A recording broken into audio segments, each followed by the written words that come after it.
Accra wabo I mean board member no chairman no Mr. Osei James Osei yes or the baby na tuga but kwame me worry players na ye ja omo fi no worry players ye ja omo fi yes listen no admire no ye hwem no players ni bi anko bi but kwame I want to understand say is it that they are no more part of the team or what from nkoma me di no say omo petimra players in petimra meaning say they are not part of the team but unim say players ni bin so Kotoko manya foreign contracts Prince Bedu onya a foreign contract as kani modu yeah Saka Dauda enso anya bi omunyina o anko bi chat ase yeah ntino mpanimfo aka che omo so come assuming no manya club meaning they will still be in the team right manya club yeah they will be with the junior team with the youth team so wait me our youth team na team ni tiaka but say was say na there be ale na ni kwa say na I say youth team na eno so Kotoko team and you ho na etu awka normally there be kwame normally youth team no either you are serving punishment or wepra akwaba then the amount youth team no and e bia ka say e bia the first round dey ye service with senior team junior team ni training for now second round for now many omobaya adwen so omujo omo na bia and sesi akra no wo so omkopeti na omunyanya team mai so kwame na junior team no e wan fa junior team no omo ye training sisi as we speak omo ye training sisi na minim say because they say omo breaki and omo coach class o kan hoko until sisi for now omo training ba junior team dey ho until sisi for now why na be supervise omo and omo ye training no na junior team ni ye uti na dey omo ye ya na omo ye training ntino players ne ka ho bia na okay ya catch omo so omo ni junior team no producer ya catch omo so omo ni junior team ni training ti omo ye training okay kwame there me person me can say you see me person e be to say kwame wanchu bia beba because players no honestly omadwuma omoye no kwame and me de me hunu say sempanifo here o makwame either they should let them go for I mean alone and answer yes and answer monton because emrena akanisha pa what I say emrena kano isha now omo koto no omo ko preseason dia mobile you still come and meet these same players and honestly kwame they are all catch them no you cannot tell me say chinchina they should work with the junior team was omunya junior team players and as omo contract with the team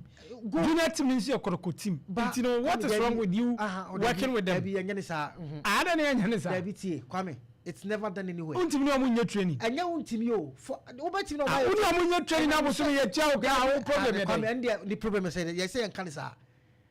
the point is kwame you can train with the junior team when you are coming back from injury or bia why bone ni club nti bia we betime e bone ni e punish wa speak there is Imano ntwi o mantem o bantem wa mantem anya bone there be wa mantem o bantem oh there be Imano ntwi o bantem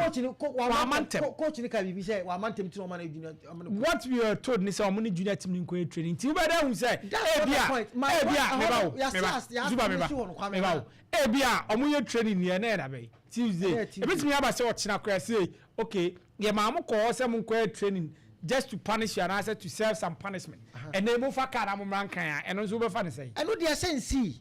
but let's wait there be say asama me kan o me change narrative no you change narrative no there me can say kwame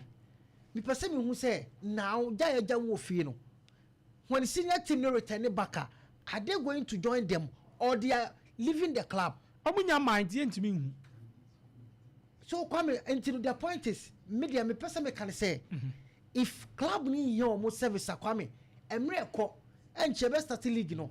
until they should just offload them. That is my point. And yet train no money nkla na ye enye punish that's not the point. The point is coming. Say ye omo we should offload them. Ye mo omo nko. Ida ye beto omo na say do be colon. Because kwame ye kase omo nko fa team ra. They can choose to be there. Once on be kase bia omo nya team bia. Meanwhile kwame club ni be say to omo ka. And to me personally, what I think is that if the club need almost service Kwame, they should find a team for them to go for a loan. No more loan, and I enter more outright. But I say, player more players be 5 years more colon. So it is a okay. Because of what I'm more doing. Me say see no more I don't move fiasem dey kai. Me that the only one there no opinion. But me point na me making me say see no Kwame, some comfort team, they can decide to tell you that on your team. At the same time, you will pay them. You will still pay them. Now the contract as soon we are about that team work. Team value nuisance value by Ghana players ni value the way. Ghana players is casting at the time I become value. Ghanaian players ni value. Transfer market in the combo players in the nation the Nisika so Ghana has it. Would they transfer back to say the Korean players no Ghana players then is it so has it. What to me no. They be what to me no because the last time I check here I think one player me Africa crab Benjamin Sare beto me no. Hey, come players your players no value say and just go and check. Into the player no come obet matras no aye kokwasa sa na waka to so anya team na the contract na ewu wie na obenya team akọ na club no say tue ne ka na waboka. So at this point if you don't need them come for mo kolo and I say to mo no mo nko or probably you can sit down some better terminate mucho na terminate because Sebastian come still a club ni be say tue mo ka without a club enya benefit bia mfiri mo so come me there me free say nei se club no epe gene ntem na kwame o meje o mo kwan a ebe boa club no ebe save o mo sika because sika me no ntwe mo jeje ni saka mo no sika na wo soro kakra nti se sika no mbetimi e dia mo e dia tuo bi foforo ka amna yi nti no mesrempa for at least o mo nye na o mo hwe sa from that angle I think se ebe boa kakra pa o no okay mate kakra bi o no yi coach na me fancy yes na me take a course kakra yam penny for no kwame omuntua omuka omuntua coach carrot entry da costa bi na ne market ne e was through yeah mo se me kan sana Benjamin Asare aba o to su na Prosper Boache owusu bi midfielder o ai medema Misbah Aziz Dreams